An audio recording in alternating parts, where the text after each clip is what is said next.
विशेष करके आमर गंजाम जिलार जहाँ आमे किसी जगह देखिलु से विशेष करके गंजाम जिलार छत्रपुर ब्लॉक अंतर्गत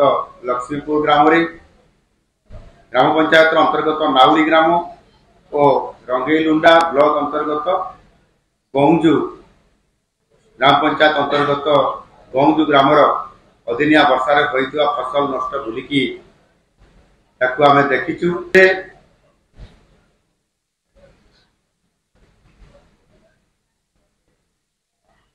चाषी सहित भेट है से जो धान खेती होती गजा हो जाइए जो धान गुड़िक मॉइस्चराइज हो जाइए जो धान गुड़िक डिस्कलर हो जाइए जो धान गुड़िक ताकू जदि आणिक प्रस्तुतिकरण करा चाउल बाहर ना सेगुड़िक खुद हो प्रकार विभिन्न अभियोग आमे चाषी को भेटिला परे सेमानकर अभियोग जहाँ शुणीचु ग्रहण कर। गंजाम जिले में ए पर्यंत 35,800 हेक्टर खरीफ फसल 822 हेक्टर पनीपरिया अधिदिनिया वर्षा नष्ट होता कथा ये आकलन जना पड़ी। यह जो प्राय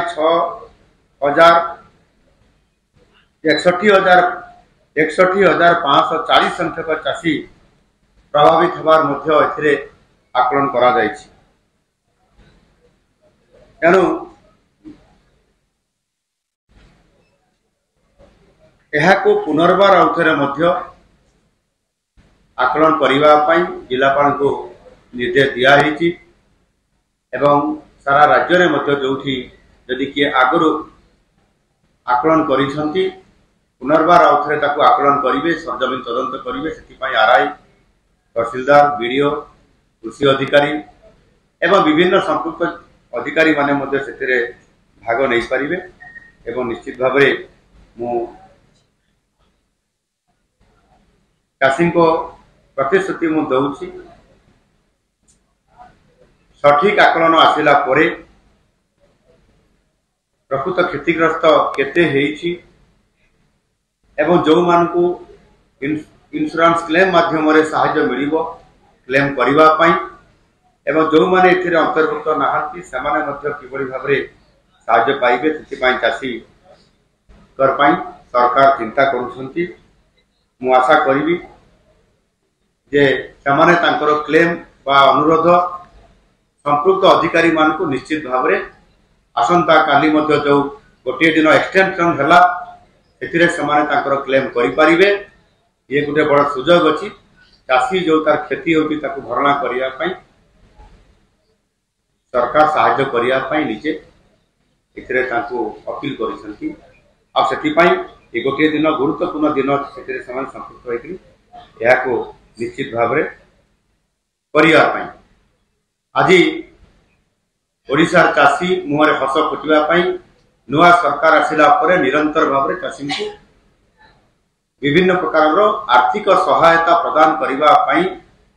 योजनार विभिन्न स्कीम रे बा योजना रे कार्यकारी करूछंती। चाषी पीएम किसान रे 6,000 पाउची सीएम किसान रे मध्य 4,000 पाउची।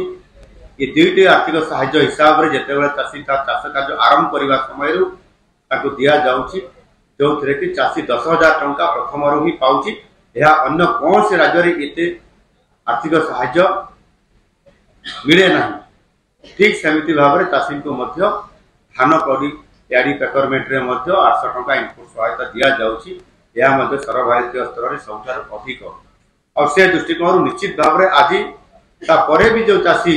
जो गोटे नेचुराल कालामिटी भितरे ये अदिनिया वर्षाटी ये अंतर्भुक्त एपर्यंत हो पारि नाही तापरे आमे भी क्लेम करूचु जे याकू नेचुराल कालामिटी भितरे याकू भी अंतर्भुक्त करा जाउ बोली आगामी दिन में निश्चित भाव में अधिक आमे केंद्र निकट में दाबी करूँ। आउ चाषी ये जो रिपोर्ट आसिला परे सरकार आकलन करिवे एवं चाषीर क्षय क्षति आकलन कला परे संपूर्ण जो चाषी पाइबार जहाँ हकदार हम चाषी जोटा पाइबा आशा रखी सरकार सेतिकी परिमाण आर्थिक सहायता जोटा क्षति होती क्षतिर आर्थिक सहायता भरण करने निश्चित भाव जत्नवान हेबे एवं से आमे चाषी को संपूर्ण भाव में सहयोग करने निवेदन करुच्ची एवं चाषी को आपण मान जरिया निवेदन करुच्ची आसंता काली सोमवार संध्या पर्यंत से जहाँ क्लेम करने कथा आवेदन करने कथा ता निश्चित भाव में जो कृषि विभाग ब्लॉक तहसील एवं खाद्य जोगाण ये अन्य जो विभाग अच्छी से तुरंत जाकरी अभियोग एवं से जो इंश्योरेंस क्लेम करवा ये समस्त कथा करंतु निश्चित भाव में सरकार छिड़ा होती।